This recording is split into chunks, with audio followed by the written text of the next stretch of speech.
Hi friends, welcome to my YouTube channel. അപ്പോൾ ഈ യാത്ര പോകുന്നത് വയനാട്ടിലേക്കാണ്. അതിനു മുമ്പായിട്ട് ഞാൻ ആദ്യമായിട്ടാണ് ഒരു ലോങ് വീഡിയോ ചെയ്യുന്നത്. അതുകൊണ്ട് എല്ലാവരും മുഴുവനും കാണണം, ലൈക്ക് ചെയ്യണം, നിങ്ങളുടെ വിലയേറിയ അഭിപ്രായങ്ങൾ കമൻറ്റുകളായിട്ട് രേഖപ്പെടുത്തണം. അപ്പോൾ ഇത് വയനാട്ടിലെ അമ്പലവയൽ എന്ന പ്രദേശത്ത് കാർഷിക വികസന കേന്ദ്രത്തിൻ്റെ കീഴിൽ നടത്തിയ എല്ലാ വർഷവും നടത്തിക്കൊണ്ടുവരുന്ന ജനുവരി 1 മുതൽ 15 വരെ നടത്തുന്ന ഒരു പുഷ്പമേളയാണ് പൂപ്പൊലി 2025.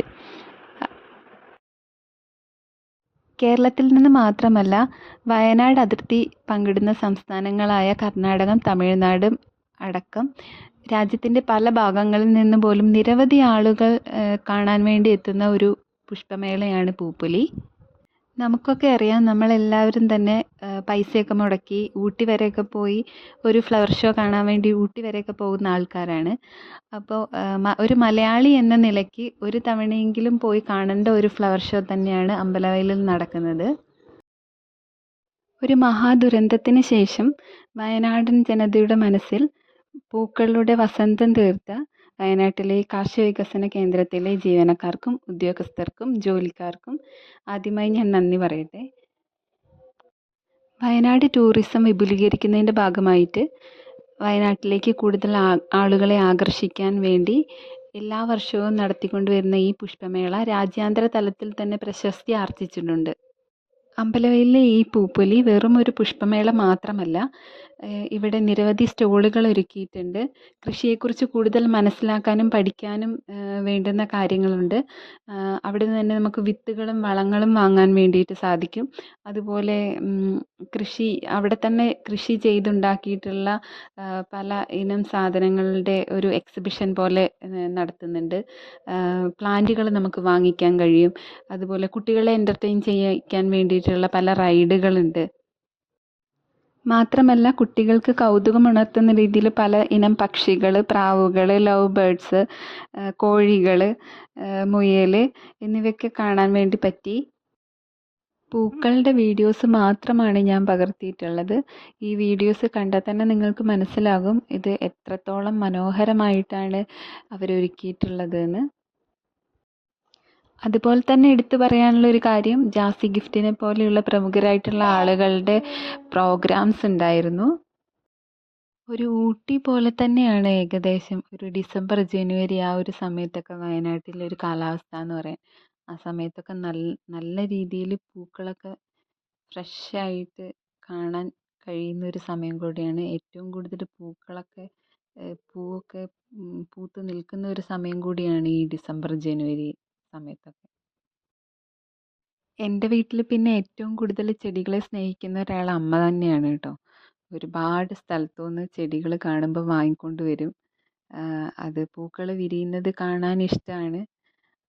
അതുകൊണ്ട് തന്നെ വീട്ടിൽ ഒരുപാട് ചെടികൾ ഉണ്ടായിട്ടുണ്ട്. ഡാലിക്കയൊക്കെ പല കളറിലുണ്ട് കേട്ടോ, വെറൈറ്റി കളേഴ്സൊക്കെ ഉണ്ട്. ഞാൻ ഇതുവരെ കണ്ടിട്ടില്ലാത്ത കളേഴ്സൊക്കെയാണ് ഡാലിക്കയിലുള്ളത്. പിന്നെ ഡബിൾ കളറായിട്ടുള്ള ഡാലിക്കകളൊക്കെ ഉണ്ട്. ഇതുപോലെ പൂക്കളടക്കമുള്ള ചെടികളെയൊക്കെ വാങ്ങിക്കാൻ കഴിയും. പണ്ട് കാലത്ത് കൃഷിക്ക് വേണ്ടി ഉപയോഗിച്ച് വന്നിരുന്ന ഉപകരണങ്ങളൊക്കെ മോന് കാണിച്ചു കൊടുക്കാൻ സാധിച്ചു.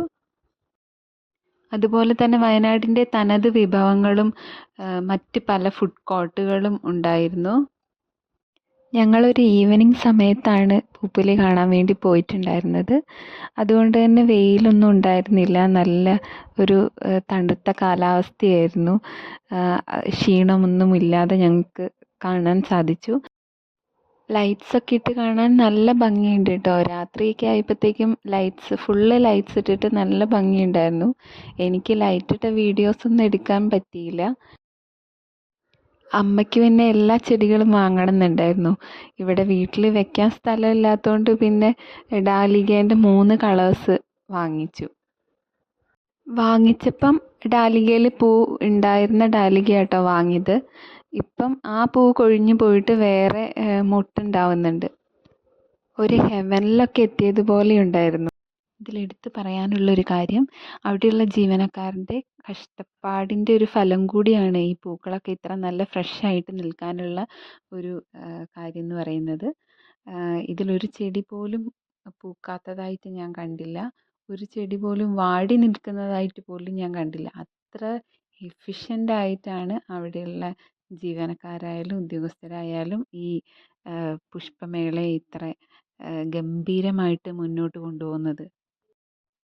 ഈ കാണുന്ന ഈ മഞ്ഞ ചെണ്ടുമല്ലി ഉണ്ടല്ലോ, ഇതൊരു ലേക്കിൻ്റെ ചുറ്റിനും ഇങ്ങനെ കുറേ നട്ടുപിടിപ്പിച്ചിരിക്കുകയാണ്. അതേപോലെ ഒരു റോഡിൻ്റെ ഇരുവശങ്ങളിലായിട്ട് ഓറഞ്ചും ഈ മഞ്ഞ ചെണ്ടുമല്ലിയും എന്ത് ഭംഗിയാണെന്നറിയോ. ആളുകളൊക്കെ അവിടെ കൂടി നിന്ന് ഫോട്ടോ എടുക്കുന്നുണ്ട്. ചെണ്ടുമല്ലിയൊക്കെ ഇത്ര ഭംഗിയിൽ നിൽക്കുന്നത് ഞാൻ ആദ്യമായിട്ടാട്ടോ കാണുന്നത്. വയനാട്ടിൽ നിന്ന് ബാംഗ്ലൂരിലേക്ക് പോകുമ്പോൾ ഗുണ്ടൽപേട്ട് എന്ന് പറഞ്ഞൊരു സ്ഥലത്ത് ചെണ്ടുമല്ലി പാടം തന്നെ ഞാൻ കണ്ടിട്ടുണ്ട്. പക്ഷേ ഇത്ര നല്ല ഫ്രഷായിട്ട് നിൽക്കുന്നത്, ഇത്ര വലിയ വലിയ പൂക്കളാണ് ഇവിടെ ഉള്ളത്.